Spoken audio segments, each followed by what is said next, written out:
Guys দেখো আমার বিলাল কিভাবে মোবাইল দেখতেছে, টিকটক বানাইতেছে। কেমন আছে সবাই কমেন্ট করে জানাইও। অভিশাপ ওই নারীর প্রতি, যে নারী তুমি বেটি তোমার একটু সুখের জন্য স্বামী বেচারাকে আলগা করে লাইলা। তুমি তো কিছুক্ষণের সুখ হয়তো পাইবা, কিন্তু এই স্বামী মা বাবার নাফরমানির কারণে এই ছেলেটা তারে তো চিরদিনের জন্য জাহান্নামী বানাই দিল।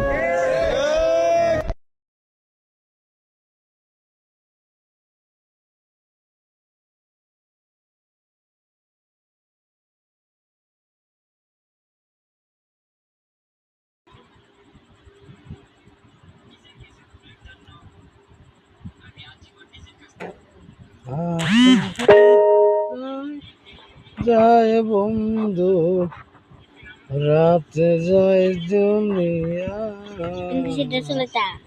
আমি